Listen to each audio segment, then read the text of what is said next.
اگه تا حالا نزدی به غیرت امام زمان خودتو بزن.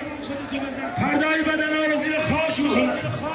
در مغربی که قبل اسارت دمیده شد کار حرام دگر به جسارت کشیده شد.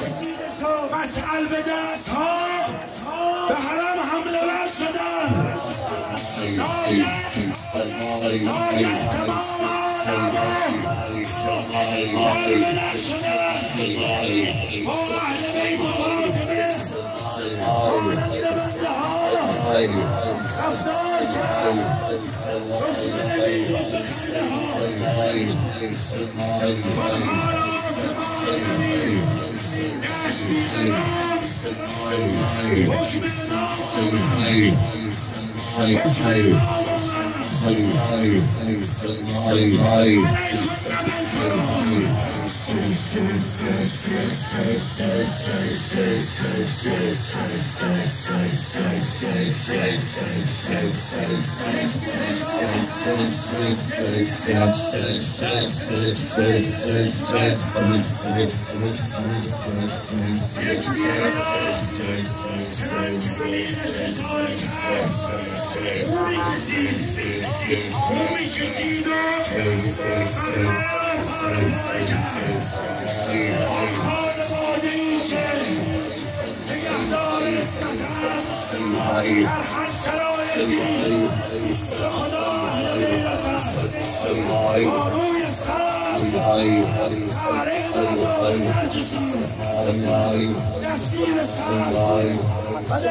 دیگه کار از حرف زدن گذشت. زینب داره خواهش میکنه حسین من پشت دروازه عجب قوقا شده کاری بکن.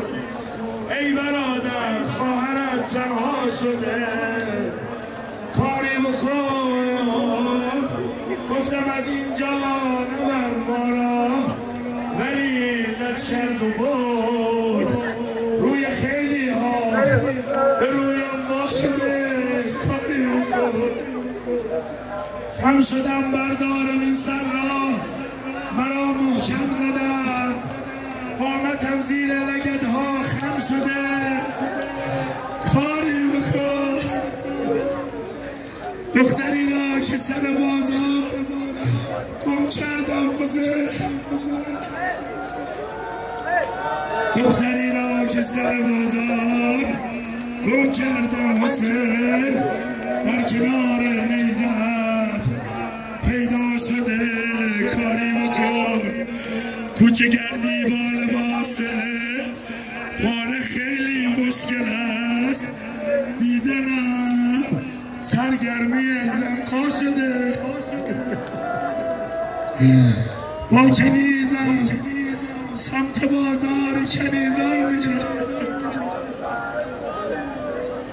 با کنیزم سمت بازار کنیزان میرم قصه میفهمد چه آبر ما شده کاری بکن دور زنها یک تماشاخانه را انداختن میهمانی زبر قربا شده کاری بکن خیزرانش بیشتر از تازیان درد داشت که رباب از شدت آن پا شده کاری بکن همین که دختر رو اشاره کرد گفت همین دختر رو من میخوام برای کنیزی سکینه نازدانه ترسید رفت پشت امه قایم شد حبی عبدالله کوه غیرته اگه بدنم نداشته باشه سر بریدم کوه غیرته شروع کرد قرآن خوندن حواسها به سر بریده پرد شد پای یزید دید داره بزمیش به هم میخوره چوب رو برداشت قد به لبا دندان حجت خدا چی کار کرد امام زمان فرمود السلام علی الصقر المغروب بالفضیح یا جدا یا عبدالله سلام بر اون لبا دندانی که با چوب زدن وقتی نازدان سر مبارک رو برداشت دست کشید به سر بابا گفت بابا موهای تو کجا سوخته موهای من تو بیابونا سوخته بابا دست کشید به صورت بابا گفت بابا صورتت زخمه رو میزاب سنگ زدن منم صورتم زخمه با خیزرم زدن اما که دست کشید به لب و دندان متحد گفت نسل عاشقی نیست عزیز من عاشقشم عشق من لب و دندان زخمی باشه من لب و دندانم سالم دست کوچکشو باز کرد قد بابا صورت دندان پایین جلو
راستی